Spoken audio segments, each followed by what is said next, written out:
All right, G. Bas, that's it. So in the last video and lecture, we have discussed what? Yes, I do not have my beard, so you can laugh, smile. अच्छा जी, अच्छा जी, लिख लें। क्या है? Question लिखें। Does trade union slash government intervention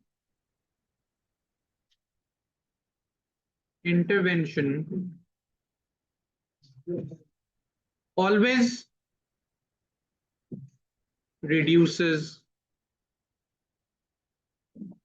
employment? हाँ जी, is this so?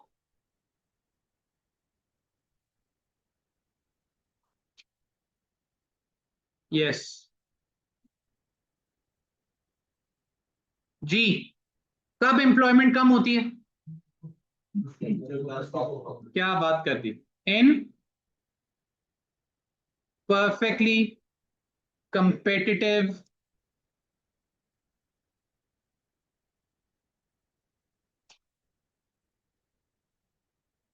Labour market, in perfectly competitive labour market.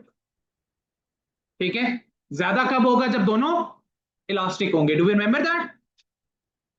ये याद है ना? जितना इन इलास्टिक होगा अनएम्प्लॉयमेंट तब भी होगी, लेकिन कम होगी। जितना ज्यादा होगा वो तब भी अनएम्प्लॉयमेंट होगी, लेकिन ज्यादा होगी। नंबर टू, और कब होगी? इन imperfect labor market which pays a wage equal to MRPL. Remember, जो MRPL लास्ट में, ये कौन सा केस था हमारा? फिगर 2 था आई गेस, लास्ट लेक्चर का, लास्ट वीडियो में ये फिगर 2 है। दोबारा, नॉन एक्सप्लॉइटर के केस में, in imperfect labour market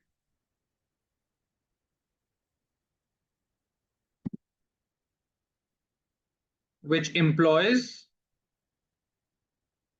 workers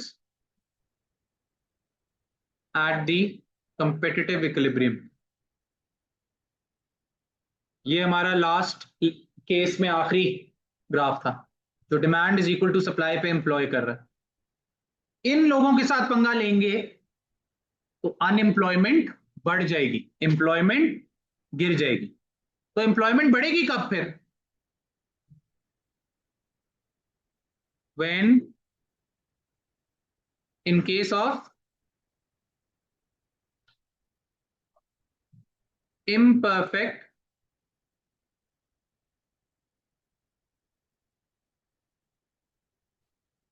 monopsony,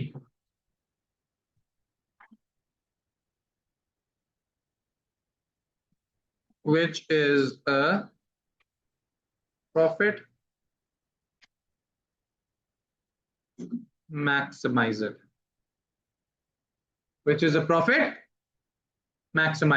एक्सप्लॉइटर के केस में उल्टा इंक्रीज हो जाएगी employment. Number two, if trade union invests in training which increases productivity and MRPL, क्या ख्याल है? अगर ट्रेड यूनियन किस में इन्वेस्ट कर रही है? ट्रेनिंग में, तो प्रोडक्टिविटी बढ़ जाएगी, तब भी नहीं होगी unemployed. Do we get it? तो ये मेजर एक क्वेश्चन है जो कि इनका आता है। Is this understood? आसान है, मुश्किल? चलें जी, जल्दी से हेडिंग दे दें।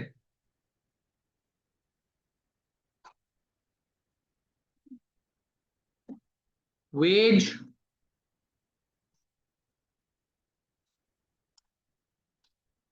डिफरेंशियल्स।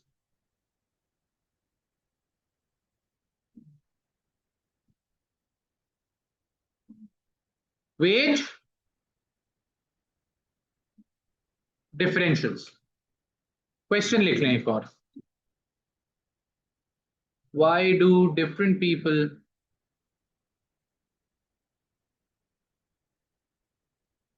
earn different incomes? हाँ जी, मुख्तलिफ लोग मुख्तलिफ पैसे क्यों कमा रहे हैं? नंबर वन, सबसे पहले फजूल जितने पॉइंट्स हैं लिख दें जो आपके दिमाग में आ रहे हैं, बोलें। Skills, qualifications, experience, etcetera. चलें जी, अब कुछ इकोनॉमिक्स की बात करें। कुछ आपने ऐसी बात की हो जो कुछ पढ़ी लिखी बात करें। As in working conditions, as in exactly, ये भी होगा, इस पे बाद में आएंगे। सबसे पहली चीज पे आ जाएं, MRPL। जो शख्स ज्यादा रेवेन्यू कमा के दे रहा है वो ज्यादा पे मिल रही है, जो कम अर्न करके दे रहा है रेवेन्यू वो कम पे ले रहा है। बात खत्म, end of story. Do we understand this? आसान है मुश्किल? Number three, public versus private sector.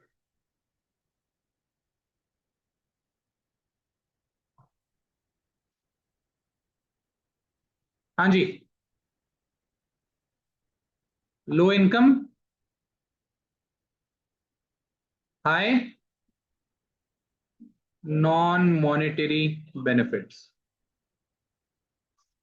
अभी ये अनाउंस कर दें, ये लेट सपोज पाकिस्तान में जो सीएसपी ऑफिसर्स होते हैं, कमीशन ऑफिसर, सीएसएस एग्जाम देके गवर्नमेंट ऑफिशियल्स, सैलरीज तो बहुत कम है, फिर क्यों लोग पागल हैं उसके पीछे? गाड़ी मिलेगी, बंगला मिलेगा, खर्चा कोई है नहीं। प्राइवेट सेक्टर में क्या है? Less benefits, higher incomes.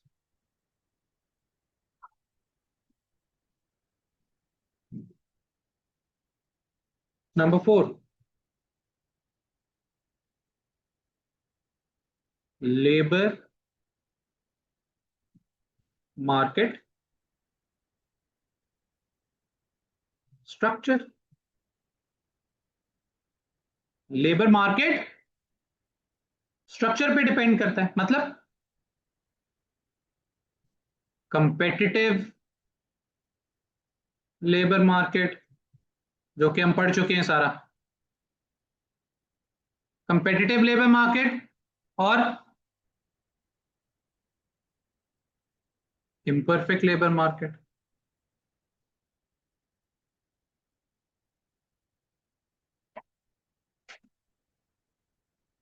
और मोनोपोली क्यों नहीं करेगा, ट्रेड यूनियन पे क्यों नहीं करेगा depend? Number four, number five, member membership and, सिर्फ ट्रेड यूनियन पे नहीं, ट्रेड यूनियन की अपनी स्ट्रेंथ पे भी डिपेंड करेगा। Strength of monopoly, membership and strength of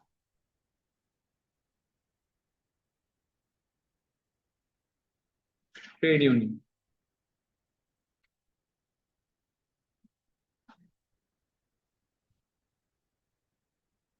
और बताएं, मिनिमम वेज पे भी तो डिपेंड करेगा in the region. Different provinces की, डिफरेंट स्टेट्स की डिफरेंट होती हैं। Minimum wage in the reason,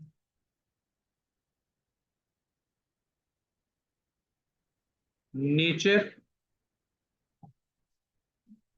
and remoteness of the job. Oil rigs पे बहुत ज्यादा होती हैं इंजीनियर्स की पेज, सिंपल लेबर की भी बहुत ज्यादा होती सैलरीज। और अगर वही और रिमोट एरिया में हो, जैसे कि सी के अंदर जो होते हैं ऑयल रिग्स, उधर डबल हो जाती है। और ठीक है, लाखों में जो लेबर है, मजदूर है, वो लाखों में अर्न करता है। आई बात समझ में? Is this clear? और बताएं, और बताएं, और बताएं।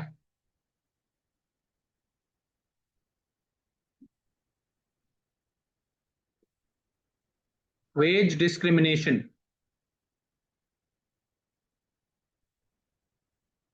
Wage discrimination based on what? Gender, race, ethnicity, etcetera. ये आप हैंडल कर लेंगे ना, एलैबोरेट कर लेंगे? Number 9, immobility of labour. ये हम पहले पढ़ चुके हैं। What do we mean by immobility of labour? दो किस किस्म की इमोबिलिटीज होती हैं? Occupational, geographical immobility and occupational immobility. Geographical is when one labor cannot switch from one location to another. Okay, let's suppose I'm offered a little higher income somewhere else, let's suppose in Wana, तो मैं जाऊंगा कभी? जाऊंगा? Double क्या triple भी दे दे, नहीं जाऊंगा। मरना थोड़ी उधर, जंग चल रही। Do we get it? आई बात समझ में? ठीक है, this is my geographical immobility. What is my occupational immobility? I cannot switch to another profession or to another skill. ठीक है? The first student of my life in 2012, I taught him SAT. ठीक है? SAT मैंने पढ़ाया था। और SAT में उसके बाद मैं शुरू में बिजनेस स्टडीज भी पढ़ा लेता था। अब तो मुझे लग रहा है मैं खुद फेल हो जाऊं बिजनेस स्टडीज का पेपर दूं। वो बस पहला 1-2 साल थे बस। तो मेरे ख्याल से 2013 से मैंने हाथ भी नहीं लगाया बिजनेस स्टडीज। तो खुद शायद पास हो ही जाऊं इकोनॉमिक्स की 2-4 बातें लिख के। ठीक है, तो बाकी पता नहीं अब क्या बने, तो आपको क्या पढ़ाऊं। तो अब मेरी स्किल बहुत लिमिटेड हो गई। अब मैं डेस्क जॉब भी नहीं कर सकता, ठीक है, क्योंकि कभी जिंदगी में की नहीं। और पढ़ाने में भी मैं कुछ और नहीं पढ़ा सकता अदर देन इकोनॉमिक्स। आई बात समझ में? Do we understand this? मुझे ओ लेवल्स यहाँ पढ़ानी पड़ती है, तो मुसीबत पड़ जाती है मुझे। ठीक है, हाँ, ग्रेड 5 इंग्लिश पढ़ा सकते। Do we understand this? वो बहुत मुश्किल होती है, ये प्राइमरी ईयर्स को और अर्ली ईयर्स को पढ़ाना मुश्किल होता है, बहुत मुश्किल होता है। वही ना, छोटे या आपकी जगह छोटे छोटे इधर उधर भाग रहे हो। वो मेरी बेगम ऑनलाइन क्लास ले रही थी ना, मैं हंस हंस के पागल हो रहा था। वो लगे में अपना खेल रहे हैं, वो मैम ये मुझे ये कर रहे हैं, एक वो कर रहा है, पढ़ाई नाम की चीज ही नहीं थी ऑनलाइन। अर्ली ईयर्स में और प्राइमरी तक ऑनलाइन इज मतलब इट्स यूजलेस। अर्ली इज आप लोग फिर पढ़ लेते हैं चलें, या फिर मैक्सिमम सो रहे होते हैं। वो उधर पता नहीं क्या कर रहे थे सारे। वो ऐसा लग रहा था कि वो जोक चल रहा है कोई। नंबर 10, अब आ जाए मेन चीज पे, अब हम आ गए। Demand and supply conditions, demand and supply conditions and इलास्टिसिटीज। इसके अंदर हेडिंग दे दें प्यारी सी। इसके अंदर क्या हेडिंग देनी है? रेहान, बोल कौन रहा है? इसके अंदर हेडिंग दे दें आप, ट्रांसफर अर्निंग्स। ये मेन चीज है आज की। And economic rent, transfer earnings and economic rent. ये लंबी चौड़ी फिल्म। हाँ जी जी, हेडिंग दे दें प्यारे से। New concepts. पहले अंग्रेजी हो जाए, पहले अंग्रेजी हो जाएगी थोड़ी सी। It is the opportunity cost to a worker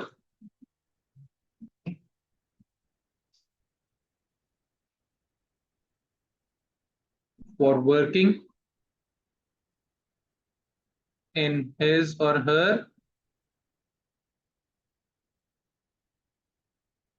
current job. For working in his or her current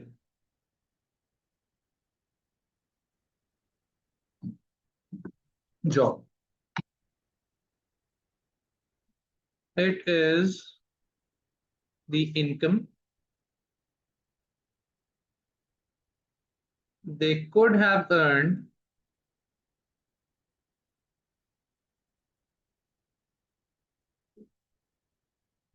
working elsewhere.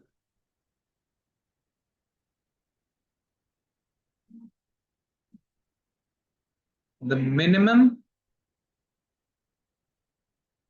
willingness to accept a wage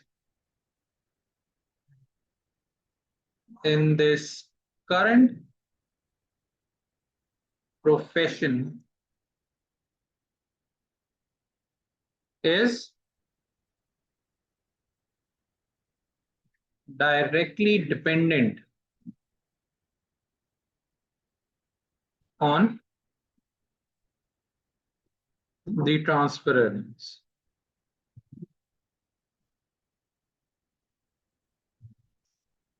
Directly dependent on the transfer earnings. It is on the graph. On the graph, it is the area under the supply curve. On the graph, it is the area under the supply curve. लें जी बात को समझें। एक बंदा इस profession में job कर रहा है या इस करंट जॉब कर रहा है, लेट सपोज उसको मिल रहा है 10,000, ठीक है।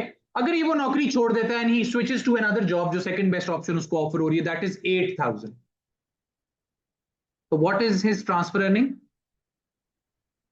दैट 8,000 जो सेकंड बेस्ट ऑप्शन मिल रही है वो उसकी ट्रांसफर अर्निंग है।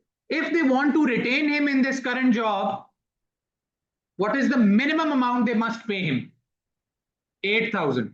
क्योंकि 8,000 से नीचे ये पे करेंगे, वो कहेंगे इससे बेहतर नहीं कि मैं उधर चला जाऊं, ठीक है। तो willingness to accept, willingness to work, ठीक है, वो किस पे डिपेंडेंट है? ट्रांसफर अर्निंग्स पे। ग्राफ पे ये कौन सा एरिया सप्लाई कर्व दिखाता क्या है? Supply curve of labour, willingness and ability to work at different wage levels, right. बनाए, ये आ गई आपकी वेज, ये आ गई आपकी quantity of labour, this is the demand for labour. इसको ओरिजिन से शुरू कर दें,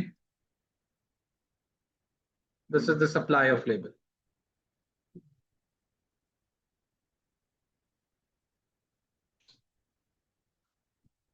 ये देखें, let's talk about this person only,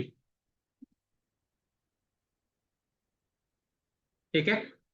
this person now is willing to work, ये बंदा किस तनख्वाह पे काम करने के लिए तैयार है?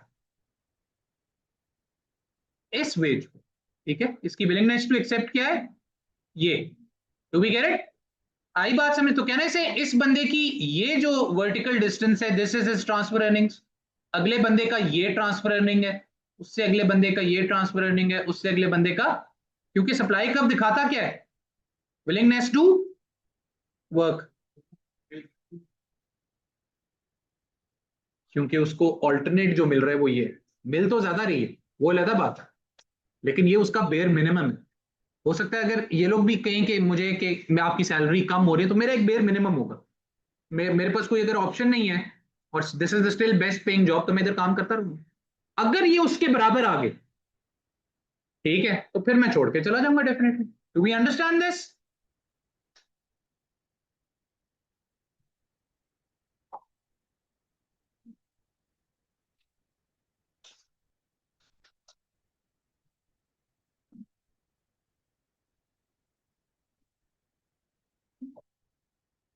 Is this clear?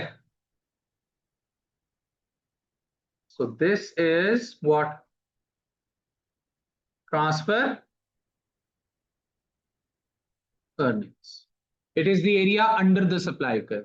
Do we understand this? ये बात समझ आ गई सबको? सेकंड बेस्ट जॉब जो वो आपको दे रही है वो आपकी current willingness to work, willingness to accept को अफेक्ट करेगी। Next, economic rent.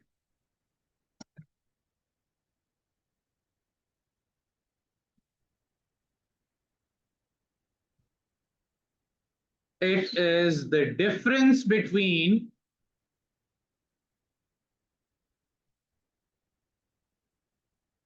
the wage a worker is willing to work at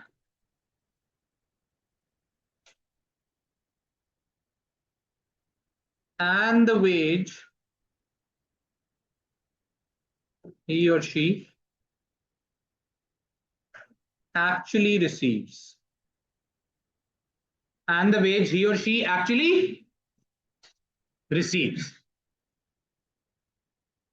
Up, he is willing to work at 8,000, but he is getting $10,000. वो 2,000 क्या है? वो इसका economic rent है, उसको उससे ऊपर जितना मिल रहा है। Do we get it? Second best, मैं ये स्कूल छोड़ के दूसरे स्कूल जाता हूं, they pay me 20,000 rupees, let suppose, and they are paying me 27,000 rupees, then that means 7,000 मेरा इकोनॉमिक रेंट है। यस, एक नहीं, लेकिन वो और कॉन्सेप्ट और है, एरिया भी और है। हाँ, वो ये लेबर के एंगल से देखा जा रहा है। On the graph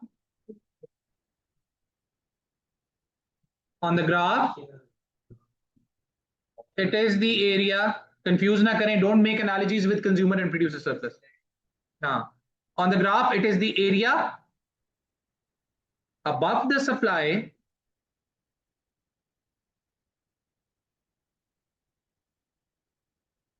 and below the market wage.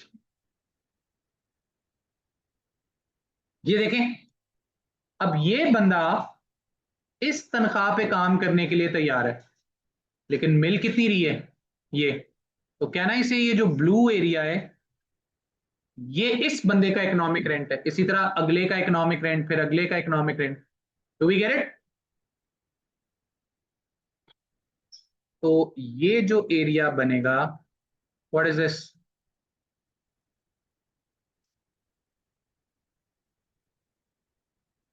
This is the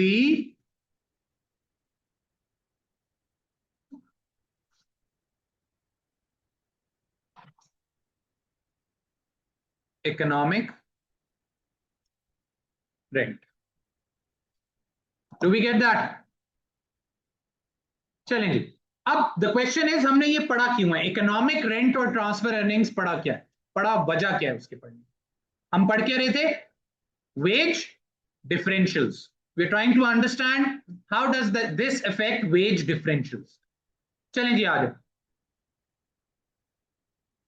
बनाएं, छोटे छोटे ग्राफ बनाएं।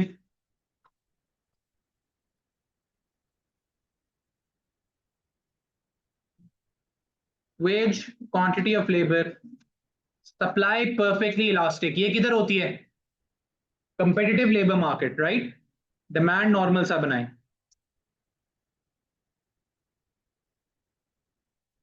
ये लोग क्या अर्न कर रहे हैं, ये देखें। इसको अगर मैं इलास्टिक करता जाऊं, इस ग्राफ को अगर मैं इलास्टिक कर दूं, फिर उसके बाद ये कर दूं, फिर और इलास्टिक, तो क्या होगा? इकोनॉमिक रेंट श्रिंक हो रहा है और ट्रांसफर अर्निंग्स ज्यादा हो रही हैं। ये लोग कौन है? ये क्या अर्न कर रहे हैं बेचारे? ये सिर्फ और इनकी income consist of transfer earnings. और ये लोग कौन है? हाईली कंपेटिटिव मार्केट में कौन है? बिल्कुल ठीक कह रहे हैं, मिनिमम वेज जो ले रहे हैं या हाईली अनस्किल्ड लेबर। उनकी सारी इनकम कंसिस्ट ऑफ, उनका इकोनॉमिक रेंट क्या है? जीरो है। अगर एक मजदूर को आप हायर नहीं करेंगे 1,000 रुपए दिहाड़ी पे, तो दूसरा बंदा हायर करेगा, वो क्या देगा? वो 1,000 रुपए ही देगा। वो आपके यहां काम नहीं करेंगे, per day manual day of labour दूसरे के पास करेंगे, उधर क्या मिलेगा? 1,000 रुपए। उनको कोई इकोनॉमिक रेंट है? उनका कोई इकोनॉमिक रेंट है बेचारों का? कोई नहीं। उनकी सारी income consist of what? Transfer earnings. बात समझ आई? अब ये कौन है? ये है आपका ड्राइवर, ये है आपका कुक, ये है आपका गार्डनर। है ये अभी भी अनस्किल्ड, लेकिन थोड़ा सा इसने हल्की सी स्किल इंप्रूव कर ली है। इसकी सप्लाई अभी भी हाईली इलास्टिक है, लेकिन परफेक्टली इलास्टिक नहीं। उसने आपको कहा सर मैं 25,000 ले रहा हूं, मेरी तनख्वाह बढ़ाई नहीं तो मैं जा रहा हूं। ठीक है अलीना, कॉन्सेंट्रेट। वो कह रहा है सर मेरी तनख्वाह बढ़ाई नहीं तो मैं जा रहा हूं। तो आप क्या करेंगे? आप कहेंगे नहीं यार 25,000 ना लो, तुम्हारी तनख्वाह कल से 1.5 लाख है, ये बोलेंगे। आप उसे क्या करेंगे? आप उसे कहेंगे यार चलो 27 ले लो, 28 ले लो, क्या ख्याल है? आप उसे 1.5 लाख तो नहीं देंगे? तो अभी भी इस बेचारे की मेजर इनकम क्या है? ट्रांसफर अर्निंग है, और थोड़ा सा पार्ट इसका क्या है? जरा सा इकोनॉमिक रेंट आ गया इसकी जिंदगी में। ये कौन है? ये अभी भी अनस्किल्ड लेबर ही है। I remember in 2012 I was employed at 65,000 rupees per month as a permanent faculty in BMI। ठीक है, 2 क्लासें में पढ़ाता था। 65,000 बेहतरीन, खत्म ही नहीं होता था मेरे से। 2 ट्यूशंस पढ़ाता था रैंडम सी। आई बात समझ में? और मजे ही मजे। आराम से लाख सवा लाख उस वक्त लम्स के ग्रेजुएट को 80 स्टार्टिंग मिलता था, अच्छी अच्छी एमटीओ प्रोग्राम्स में और सारा 80 90, और मजे ही मजे। पैसे समझ नहीं आते थे किधर खर्च करूं। ठीक है, फिर मेरी स्किल बढ़ती रही, मेरा ट्रांसफर अर्निंग्स अभी भी वही है। अभी अगर मैं एज प्रोफेशन पूरा अपना चेंज कर लूं, तो मैंने तो कभी डेस्क जॉब की नहीं। जो मेरी डिग्री है मुझे क्या मिलेगा? मुझे स्टार्टिंग पे बैंक में या किसी एनजीओ में या इस तरह किसी की उधर मिलेगी, इकोनॉमिक्स की डिग्री पे। और क्या मिल, वो मुझे सीईओ रख लेंगे डायरेक्ट। वो मुझे स्टार्टिंग पे देंगे 60-70। मेरा ट्रांसफर अर्निंग्स वहीं फंसा हुआ। लेकिन हुआ क्या है, मैं इस प्रोफेशन में स्किल सीखता जा रहा हूं, मेरा सप्लाई कर्व इनलास्टिक होता जा रहा है। My income now consists of economic rent, major proportion of my total income is now, जबकि मेरा ट्रांसफर अर्निंग वहीं का वहीं है 70-60,000। समझ आई बात की? चलेंगे, दिस इज वेरी इंटरेस्टिंग। आगे जाके इकोनॉमिक रेंट होता है ना।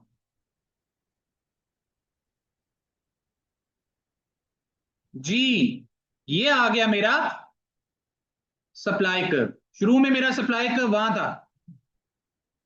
अब मेरी इनकम का मेजर हिस्सा क्या है? जैसे जैसे मैं स्किल सीखता चला गया, मेरा ट्रांसफर अर्निंग्स वहीं फंसा हुआ है। This is my transfer earnings, but a major proportion of my income is now economic. Who are these people? Who's talking? Can you please not do that? जी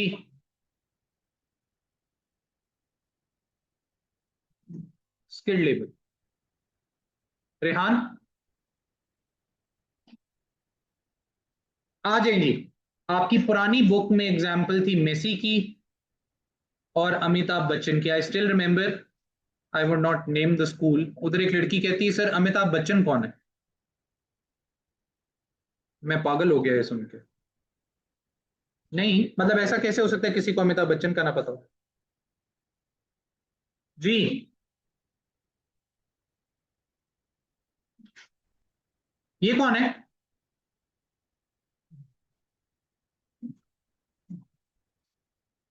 बाबर आजम है। अगर शाहरुख खान ना होता तो वो प्लम्बर होता। शाहरुख खान को आप ये नहीं कह सकते कि दूसरा शाहरुख खान इतने पैसे ले रहा है। क्यों? क्योंकि शाहरुख खान सिर्फ एक है। Do we understand this? Messi को आप ये नहीं कह सकते कि दूसरा मेसी इतने पैसे ले रहा है। मेसी मेसी है।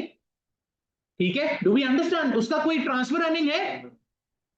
ठीक है, चले उसको खुश करने के लिए बाबर को भी नहीं कह सकते। ठीक है, बाबर आजम एक है। Do we understand this? इन लोगों का कोई ट्रांसफर अर्निंग नहीं है। Their entire income. और ये लोग कौन है? Highly skilled slash superstars.